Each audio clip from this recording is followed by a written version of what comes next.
What's up, everybody? Welcome back to the channel. This is Legitical Response. We cover political news. We keep you up to date and keep you informed with everything that the government does. Now, we've talked about these protests, these pro-Palestinian protests that have been going on college campuses all across the country. We've covered a couple stories.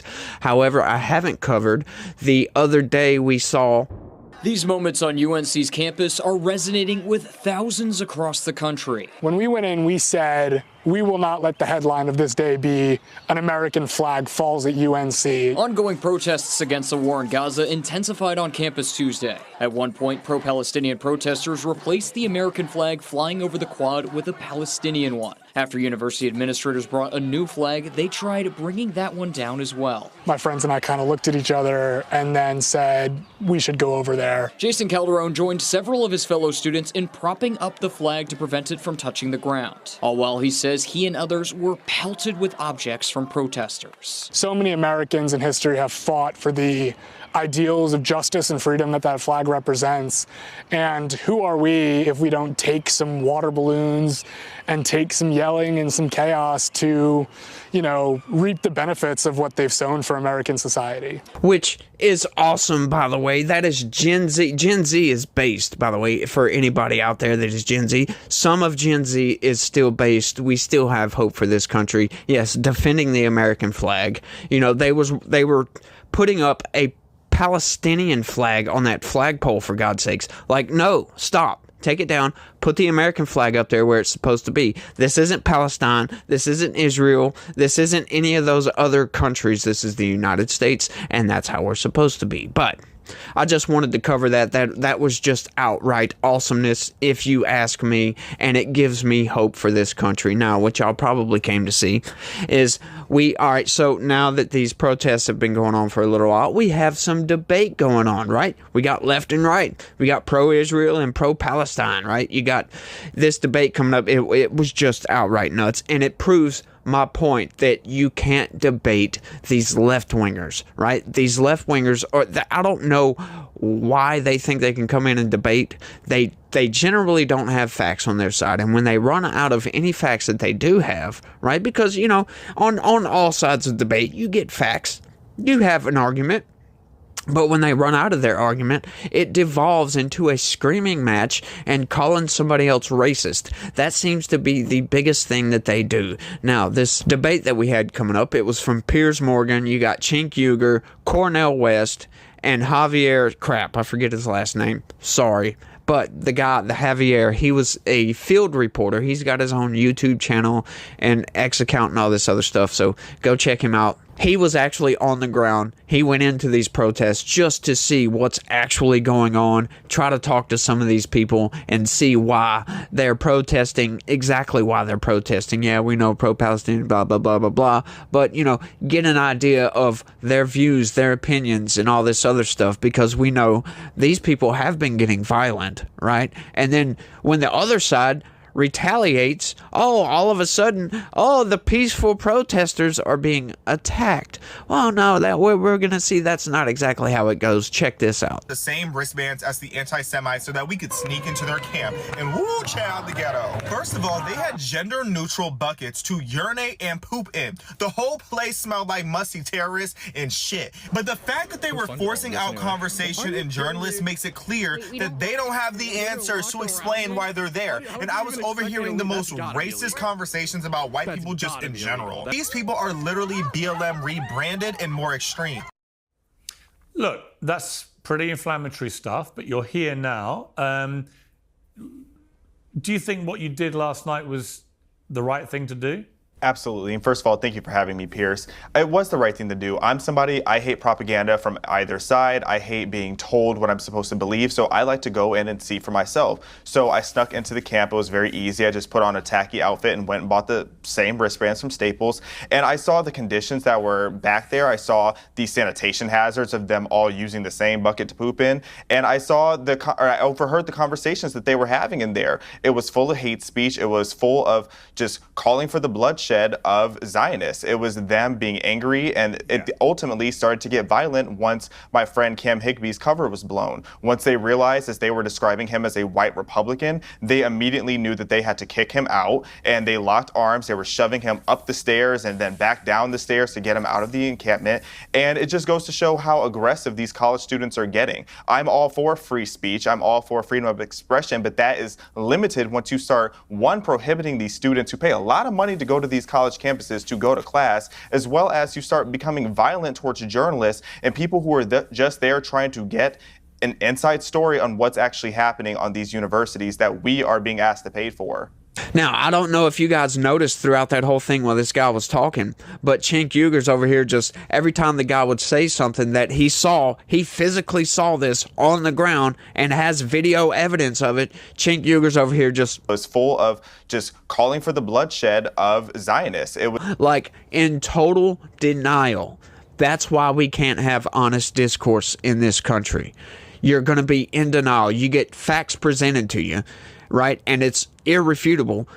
You don't have an argument around this. You keep telling everybody, yeah, these are peaceful protesters and all this other stuff, but you don't have any kind of justification as to why these people were acting in the way that they were.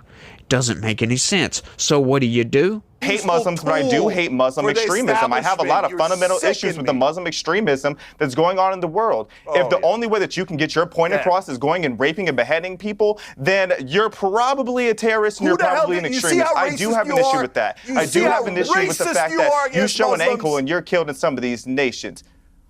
Oh, no, I'm racist. I'm not racist. I don't have any issue with Muslims in general.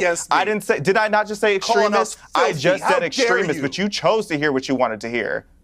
So he lays out a clear fact that if your viewpoint, if you have to go to the extreme of beheading people and murdering people to get your point across, then yeah, you're an extremist. You deserve to get whatever comes to you. And what does Cenk do? He goes immediately into, oh, you're so racist. You're such a racist. Blah, blah, blah, blah, blah. It's like, hold on, dude. Wait, racist, right? We were talking about the people that were beheading people, for God's sakes. And you're going to call this guy a racist? Right? To state facts, to actually get out there and state a fact. Yes, these people were beheading people. They were murdering children. Sure, they didn't put babies in ovens. I don't know where anybody ever got that from. That's been refuted, sure. But the fact that they murdered, tortured, killed civilians, innocent Jews, your defense for that is going to be, oh, you're a racist. It is putting the shit into a bucket. I wasn't even just talking about the Muslims. I was talking about in the encampment. The encampment is disgusting. They're all sitting there with unwashed behinds, protesting and screaming out for the bloodshed of Jews and Christians worldwide. So yeah, I have a problem with that. I have a fundamental issue with that. Is that such a big deal? But Javier, nonsense, propaganda. Do you believe what did I lie about? Where was the lie? Where was the lie? Who's paying you, Javier? Who's paying you, Javier? The pro-Palestinian side started the aggression. They started the violence when they went and they attacked that Jewish girl who went to the hospital that night, and then things began to escalate. And you see what I mean? He gets presented with some facts, and he's, oh, that's nonsense. You're a total liar. Like, well, no, this dude is telling you what's going on, right? These protests have been getting violent, right? You can't go into a public building and occupy that building, right? And then fight with people that are trying to come into that building. They're stopping Jewish students from going to class. They are beating Jewish students up. We can't have this, right? Like, of course, there needs to be peaceful assembly in this country, but what really needs to happen is these people need to calm down, look at the facts. Okay, that's what Cenk needs to do, is calm down, look at the facts. Okay, we've had these pro-Palestinian, they've outright said that they're pro-Hamas. Some of these people, not all of them, of course, right? But some of these people who say they're pro-Hamas. How the hell can you justify that?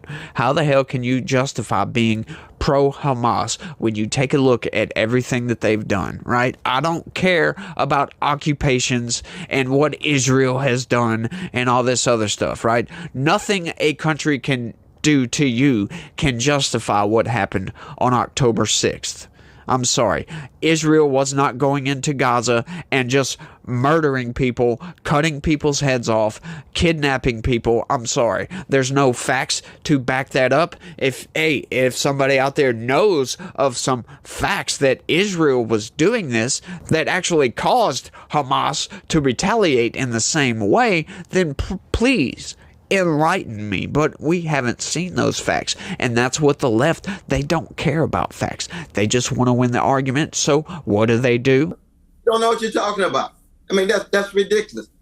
That's like saying Nat Turner he was the cause of the whole issue of white supremacy because he's responding to white supremacy. That's ridiculous. And you know it's ridiculous. Why are we still talking about white supremacy in 2024? Why are we still talking about that hundreds of years later? What do white people do that black people can't? How is white supremacy even still on the forefront of your mind? You're stuck in the past. You're stuck in these dated issues, and that's what the problem really starts for you. Now you're really revealing your ignorance, brother. You don't think white supremacy has anything to do with what's going on in Gaza at all? How am I ignorant? Is that right? I've been black for 27 years, and I have never been inferior to a white person. What is the white supremacy that is affecting your life? I would like to hear it. Nobody in your family has ever been. I would like to hear it. What can't I do that a white person can do? Never been mistreated, right? You one of the few black people never been mistreated. Okay, all right. I see. Saying that I've never been mistreated. Every demographic has been mistreated. White people get mistreated all the time. Yes. That guy is Cornel West, and yes, he is running for president of the United States, by the way. And holy crap, like, really? White supremacy is the cause for what's happening in Gaza?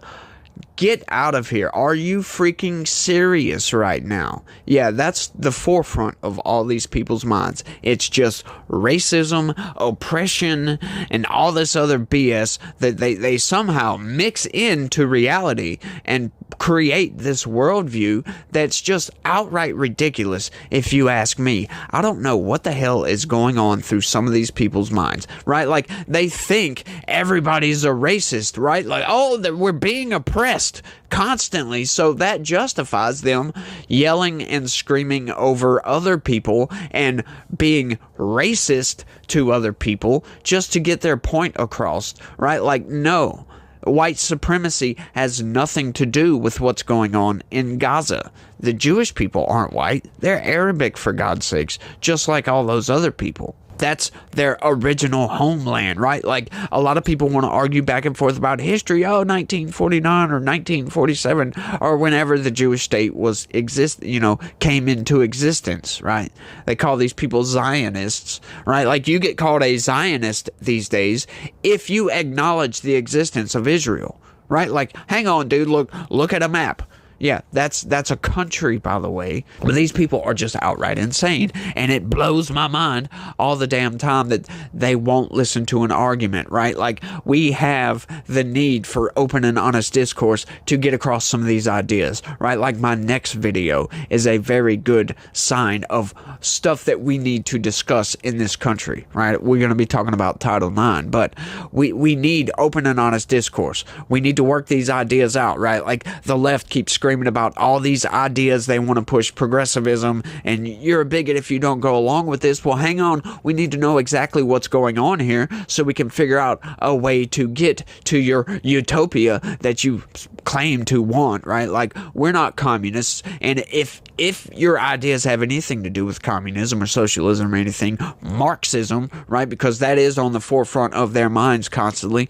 The oppressor versus oppressed all the time, right? Like, that's not how the world works. The world isn't just you're an oppressor or you're oppressed. No, I'm sorry. Everybody is an oppressor and everybody is oppressed all at the same time. It just depends on the specific situation. But we need to work these ideas out, right? You need to tell me why you think this is a good idea, but we can't do that because anytime they get any sort of little bit of pushback, a little bit of, well, hey, hang on, this doesn't make any logical sense. Oh, all of a sudden you're a racist, you're a bigot, you're a transphobe, and all this other stuff. It's like, no, calm down for a second. I'm just trying to logically work through your idea to figure out how you got to where you're at. That's all I want to know. That's all anybody wants to know. anybody with a rational mind that likes to think. Like, we have to make up legislation to implement some of these ideas from the progressive left if they want these ideas implemented. But if you're constantly screaming racist, bigot, and all this other stuff, we can't make up legislation based on somebody being a racist. I'm sorry, that's just not how life works. That's just not how reality works, right? Like, why don't these people calm down? Okay, if you lose an argument, you lose an argument, but we get the point, right? You're pissed. There's obviously something going on here. Let's work through this instead of just yelling and screaming at each other. And that's what these leftists don't get. Cenk Uygur is really bad about this. Really bad about this, right? Like, he has a decent following on YouTube, and I really don't see how, right? Like, anytime he goes to a debate, all he does is yell and scream over people. Around what's going on in Colombia. And what is interesting to me... Let's talk about Colombia. Let me finish. Let's talk about Colombia. Let me finish. Those peace protesters are the same ones that I'm sorry, you don't just keep talking on my show. I'm sorry. also banished and propagandized against people like you. Yeah, I'm not a propagandist. I'm not a racist or any of these things, right? War is always great. Peace is always the bad guys. Yeah. It's absurd. It is absurd, insanity. Yeah. I agree with you about it being absurd. Piers, do you get that we are vomiting your propaganda? We can't stand it anymore. Yeah. It isn't just about you. It's all of media, all of the politicians with their nonstop propaganda that the people in favor of peace, the people who want to protect innocent lives, are somehow pro-terrorists, are the bad guys, are the anti-Semites, are the racists, etc. We're sick of the overwhelming propaganda. Yeah, I'm pretty sick of being called a racist by you guys. So no, Cenk. It's not that. But when these people actively say that they are pro-Hamas, okay, so Hamas, we know, is a terrorist organization. So yes, some people are pro-terrorist, and some of these protesters are pro-terrorism, by the way, right? Because we've seen it on these college campuses. We've seen the videos of these people acting like terrorists, denying college students from going to class, terrorizing, beating up Jewish students. Like, come on, Cenk. Look at reality. Is it too hard for you to admit that some of these people are bad people? Right? Like, I'm all on the side of protest anytime a decent, peaceful protest, right? Because protests promote change. But when you get behind a movement and it gets infected by the left and it starts getting violent, you ruin your protest outright. Prove me wrong. Right? Like, anytime these protests, they get infected with this left-wing ideology that doesn't make any sense, that all it does is... We've all got across the bed. Let me bring... I asked you whether the IDF were terrorists. Are the IDF a terrorist organization killing innocent children? Yes or no? Oh, I do not believe they're a terrorist organization, no. Oh, come on! Of course they're terrorists. No, they're at war. There's a big difference between being at war and being a terrorist. No, you may think they are, Cornell, and you may think they are, Cenk. You've asked me a question. I do not think they are. Okay? Based on what? Do I think the IDF has very serious questions to answer about the way they are executing this war? Absolutely. Do we have international criminal courts? Do we have criminal courts and laws and rules to hold them to account? Absolutely. And do I want them to be held to account? Damn right I do, yeah. And do I think they should be invading Rafah? No, I do not. It don't mean that much to you, man. Come on. Oh, it does mean as much to me. Let me bring in Javier again. No, they don't mean that much. Javier, this debate has got very unpleasant for reasons that are slightly lost on me. Oh, I'm the victim. I'm playing victim here. I'm being victimized by this and being victimized by that. So you're a racist. You're an oppressor. No, that doesn't work. Calling people names doesn't work. You're not going to get your point across by calling people names. It never has worked. It never will work. Because you start calling people names, people get offended by that. And that's going to piss them off. And people don't listen to each other when they're pissed off. We can only have open and honest discourse when we sit here and rationally work through these ideas, these arguments, these differences in opinions, right? Like, we've got to look at facts. That's the problem with these people. When you can't agree on the facts on the ground, on the situation, when you can't agree on reality, you're not going to be able to agree on anything else at all. and then you're not going to be able to move forward with that. And that's what these people don't understand. So arguing with a leftist is like arguing with a freaking brick wall. And that's all I got for this video, y'all. I want y'all to let me know what y'all thought about this debate. If y'all haven't seen it yet, or, you know, go check it out. Come back over here and leave me a comment. Let me know what you think about arguing with leftists these days, right? It doesn't seem to work anymore because people have gone freaking insane. But that's all I got for this one. I want to thank everybody for watching, and y'all try to have a good day and stay legitical. Peace.